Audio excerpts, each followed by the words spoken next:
Hi listeners, welcome to the video lecture series on power electronics. In this video, we are going to look into the basic operation of an DC chopper. For further reading, you can follow this textbook on this corresponding page numbers. In order to understand the basic operation of a chopper, let us take a simple circuit something like this, where the input supply is 100 volt and the load requirement is 50 volt. So there is a mismatch between the input supply and the load requirement. Let us see what are all the possibilities that can be done in this circuit so that the load requirement can be matched with respect to this input supply. Let us take the first possibility. I can insert an external resistance in this circuit such a way that a 50 volt may be dropped across this resistance and remaining 50 volt can be appearing across the load. But what is the problem in this circuit? Let us assume that the load requires a 10 amperes of current. So let us also assume that the polarities of the load as well as the polarity of the external resistance. When I try to write the Kirchhoff's voltage law equation for this loop, I can write 100 volt, that is the input supply, is equal to R external into the 10 amperes of current which flows into that resistance plus the voltage which appears across the load, which is 50. So when I try to calculate this R external here, I can calculate R external as 100 minus 50.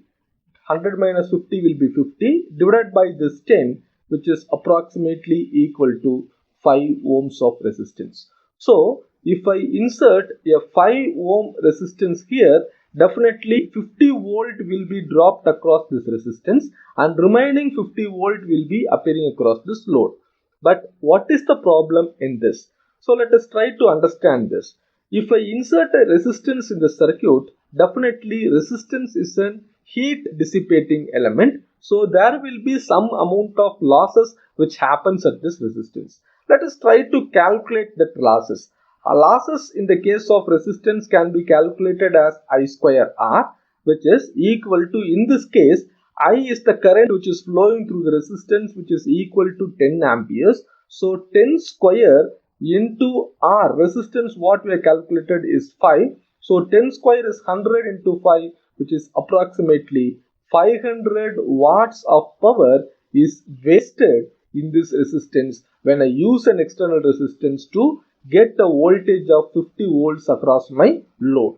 So as a power electronics engineer, I should avoid this case of power wastages in the circuit by adding the external resistance. So this adding external resistance is not a suitable method to get a voltage at desired point across the load. So what is the next option? I can remove this resistance and replace this resistance with an power electronic switch, which is something like this. As I told already that this switch may be any power electronic device which we have discussed in our classification of power electronic devices in unit 1.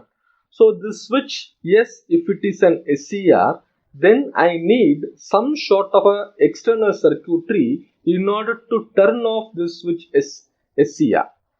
Whereas if I use a MOSFET or IGBT or BJT, those switches are fully controlled switches. Meaning is, if I apply the gate pulses to MOSFET or IGBT or BJT, it will turn on.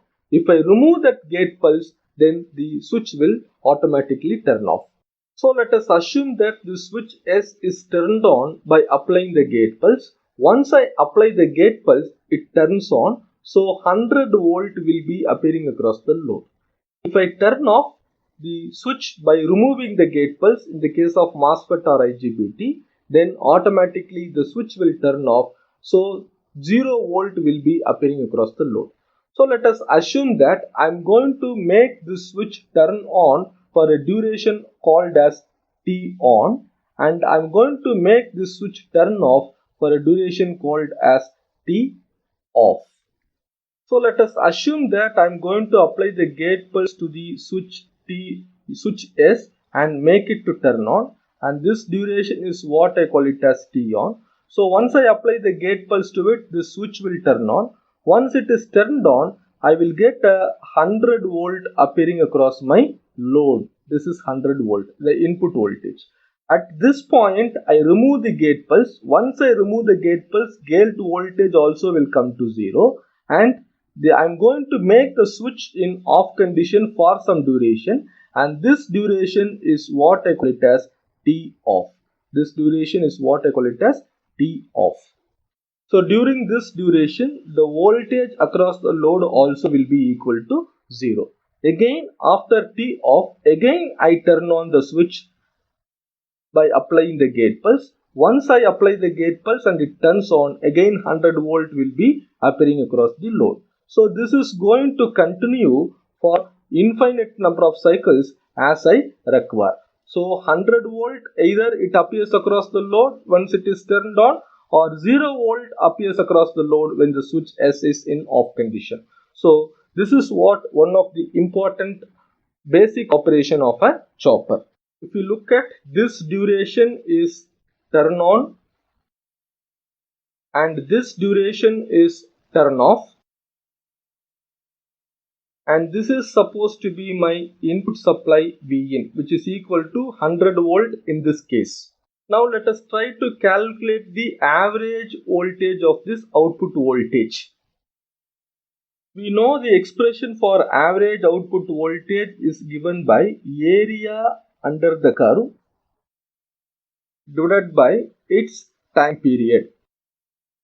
So let us try to calculate this area. If you look at this area, this is this magnitude. This magnitude is Vin multiplied with the duration T on. So Vin into T on plus this duration T off into this voltage. This is 0 now. So 0 into T off.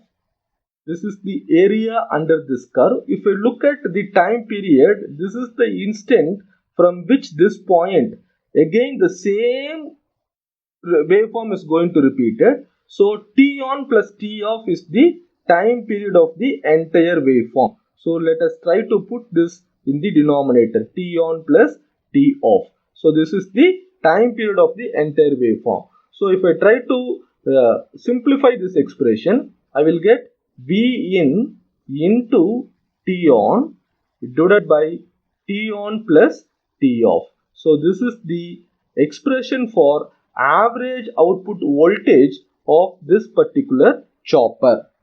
Let us assume that this T on plus T off is equal to the total time T. So this expression can be rewritten as V naught, that is the output voltage, is equal to Vin into T on divided by T on plus T off is T. So V naught is equals to Vin into T on by T. This is the expression for average output voltage of the DC chopper, which is explained here.